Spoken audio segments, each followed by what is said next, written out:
Before the music, before the movies, before the legend, there was silence.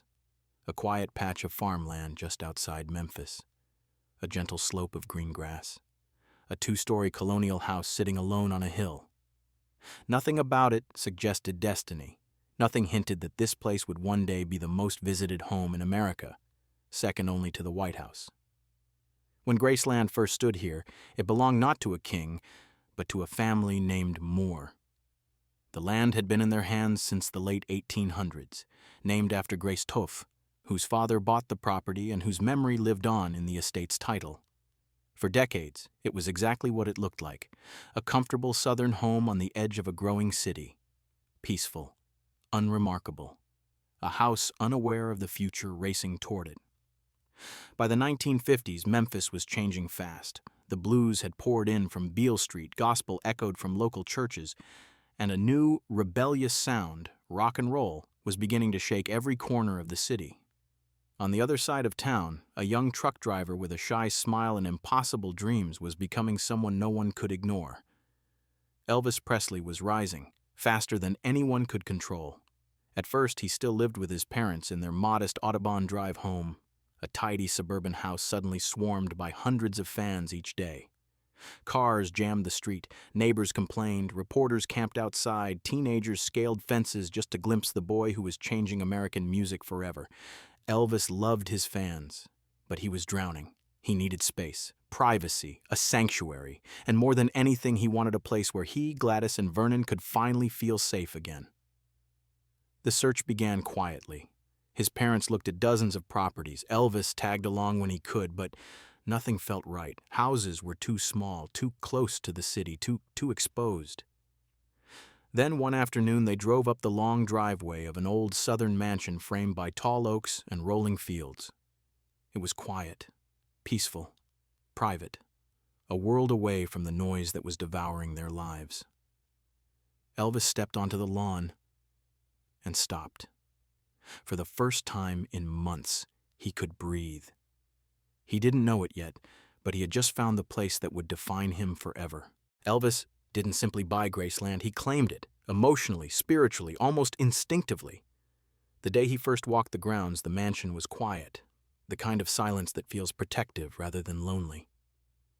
For a young man whose life had become a whirlwind of screaming fans, flashing cameras, and endless obligations, that silence felt holy. His mother Gladys felt it too. She had never been fully comfortable with Elvis's fame.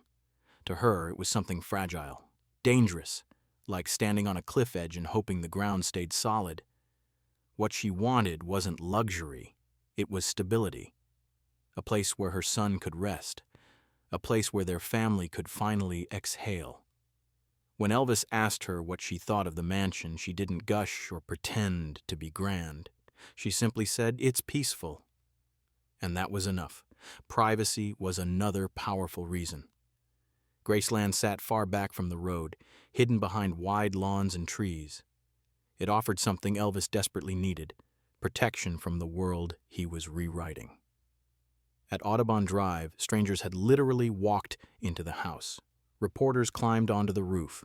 Police patrolled the block daily. It wasn't sustainable. At Graceland, Elvis saw the opposite. Room to breathe, room to grow. Space for horses, for music, for friends, for family. The house wasn't huge by modern standards, but to Elvis, it looked like freedom. And freedom was the one thing fame had started to steal from him. The price was steep, $100,000 to $2,500 worth nearly $1 million today. It was a terrifying number, even for someone newly famous. But Elvis didn't hesitate, because he wasn't just buying walls and windows, he was buying safety. He was buying a future. And he was buying a promise that no matter how big the world became, there would always be a place just for him. On March 19, 1957, Elvis signed the papers. The Presleys moved in immediately. Vernon handled the logistics. Gladys arranged the furniture. Elvis walked from room to room like someone exploring a dream made real. This was it, his sanctuary, his fortress, his kingdom. What none of them knew, what no one could know, was that the house they had fallen in love with would one day become the stage for their greatest joys. and their deepest heartbreaks. The day Elvis moved into Graceland, the mansion was elegant but plain. A traditional Southern colonial home with white columns, a modest foyer, and a quiet charm. But Elvis Presley was not a modest man, not anymore, and he wasn't building a life that could fit neatly inside beige walls and conservative decor. Almost immediately, Graceland became a canvas for Elvis's imagination. He redesigned rooms the way he crafted songs, boldly, instinctively, and without apology. If something felt right, he did it. If something felt exciting, he bought it. If something felt fun, he built it. And he didn't build small. The first major transformation was the backyard. Elvis added a kidney-shaped pool, a patio for gatherings, and space for the people who followed him everywhere: friends, cousins, musicians, Memphis Mafia members. Graceland began to fill with life, laughter, and late-night parties fueled by music and restlessness. Inside, the changes grew even more dramatic. The living room became a shimmering showpiece with bright white furniture and floor-to-ceiling drapes. The dining room glowed with glass and silver, ready for meals Elvis often slept through, but insisted on maintaining as a symbol of family unity. And then came the basement. Elvis wanted a place for movies, music, and escape, so the downstairs rooms became his personal kingdom of distraction. 3 televisions on the wall so he could watch all the major networks at the same time. Dark paneling, yellow accents, a bar for guests, a refuge for nights when sleep wouldn't come. But the most iconic creation was still ahead: the jungle room, a riot of green shag carpet, Polynesian furniture, and warm, humid light. Critics called it tacky. Elvis called it home. It was where he laughed, talked, played, sang, and eventually recorded some of his final songs. It was the room where he felt most like himself, unfiltered and unguarded. Outside, he expanded the property into a full estate: a racquetball court, a meditation garden, stables for his beloved horses. Graceland was no longer a house. It was a world. But as the mansion grew in size, so did the pressures surrounding it. Fame wasn't slowing down. Neither was expectation.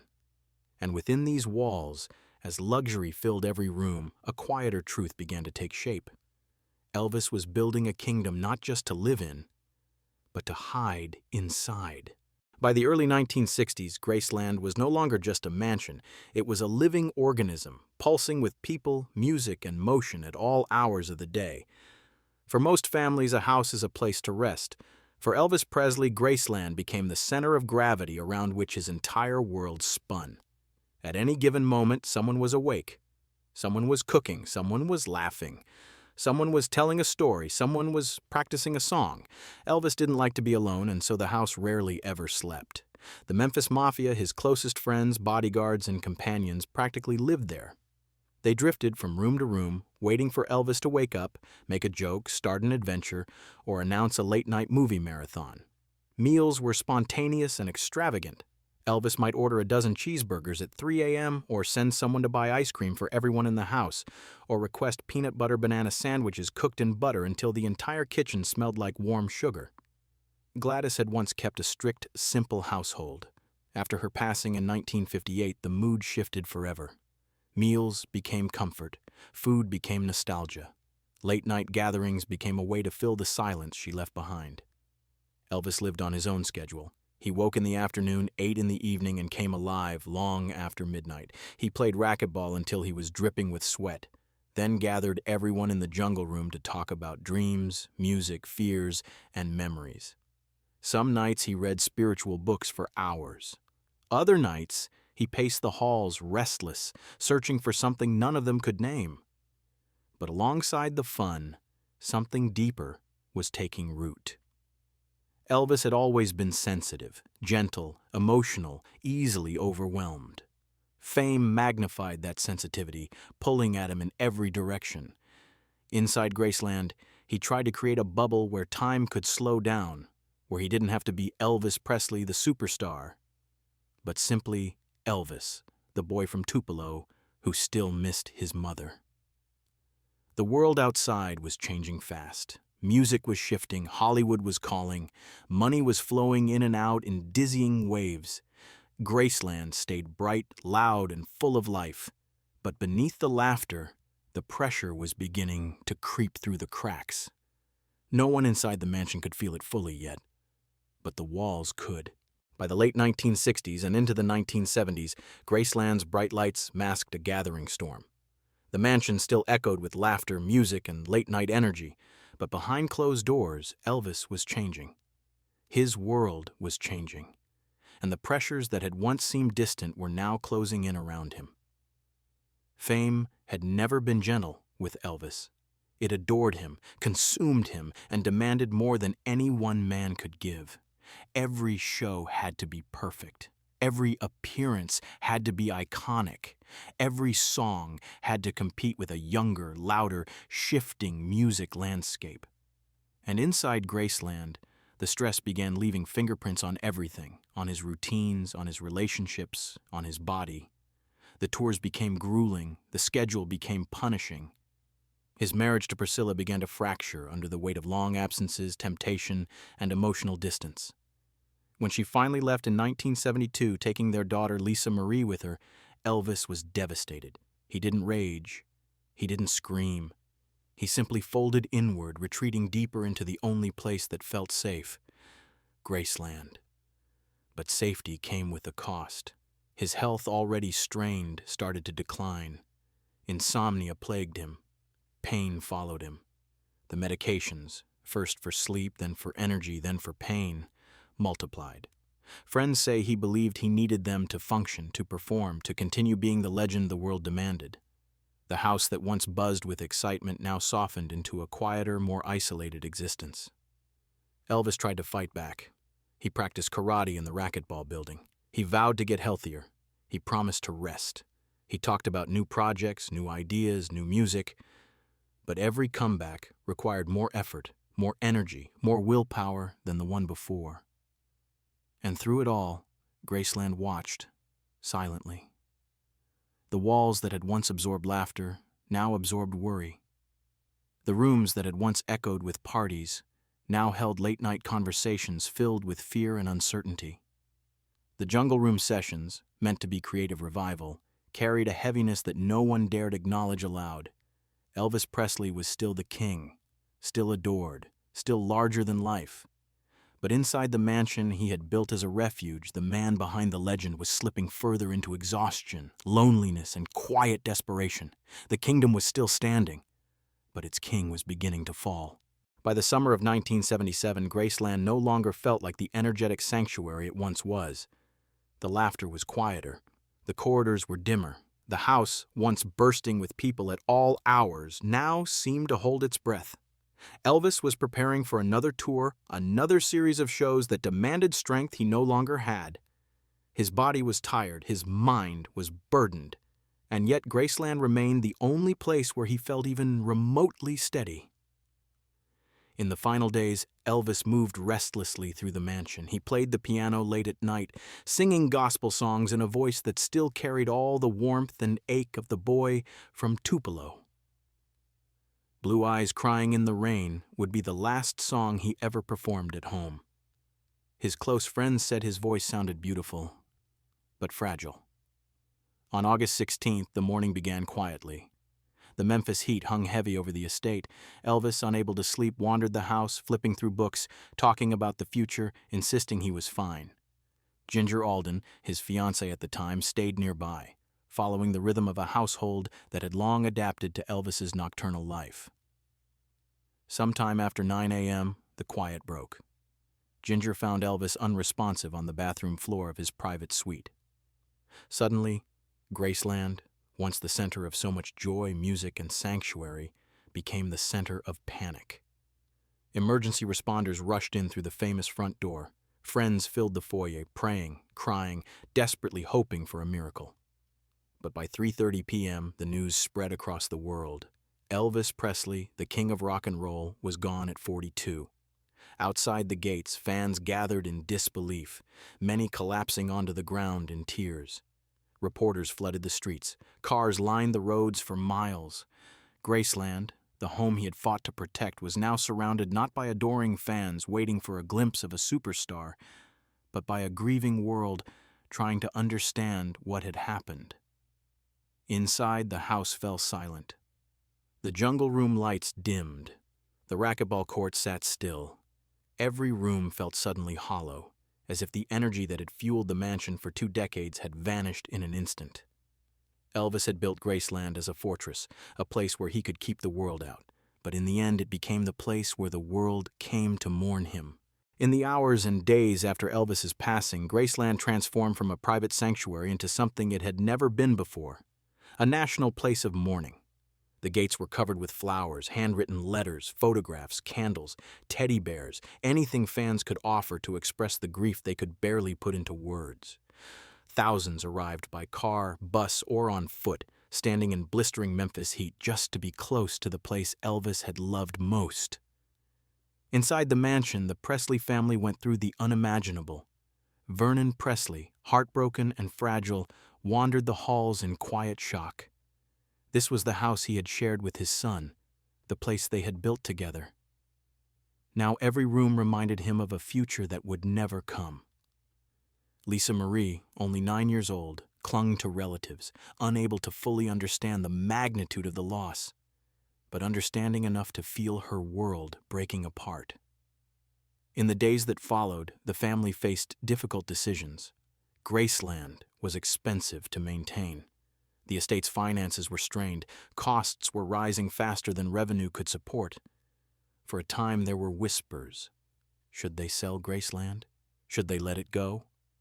But Linda Thompson, a longtime companion of Elvis, said something that echoed the sentiment many felt.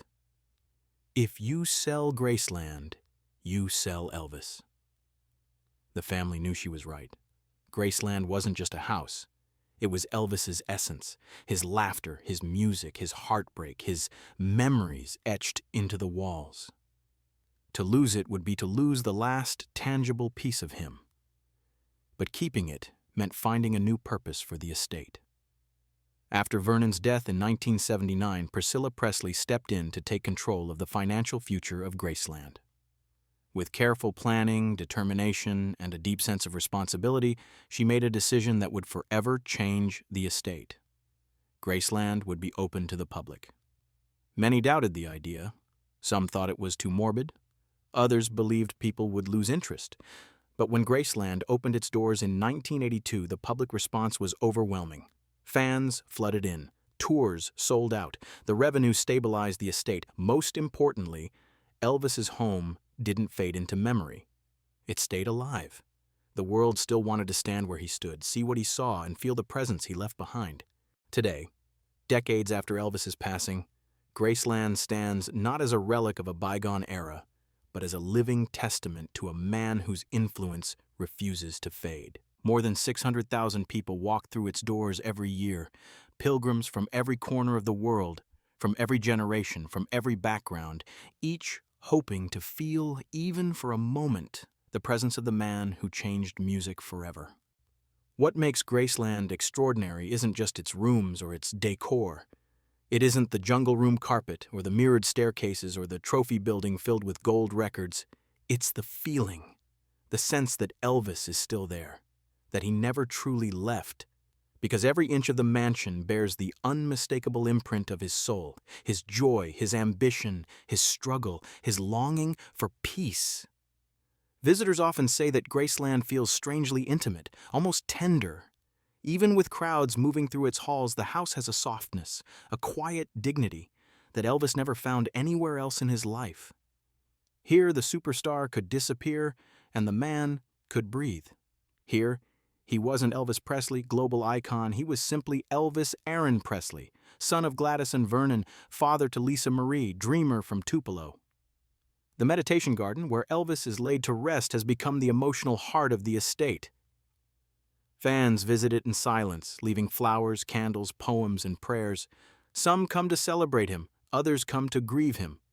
Many come because they feel he shaped a part of their own lives. And in that tranquil garden, the man and the myth meet. Graceland is now a museum, a historic landmark, a multi-million-dollar enterprise.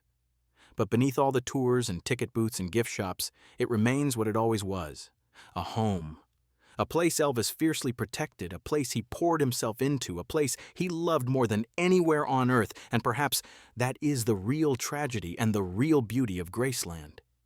It was built as a sanctuary, became a kingdom, witnessed the fall of its king, and now stands eternal, frozen in time.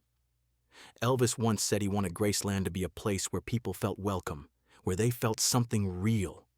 He got his wish. And in that way, he never left at all.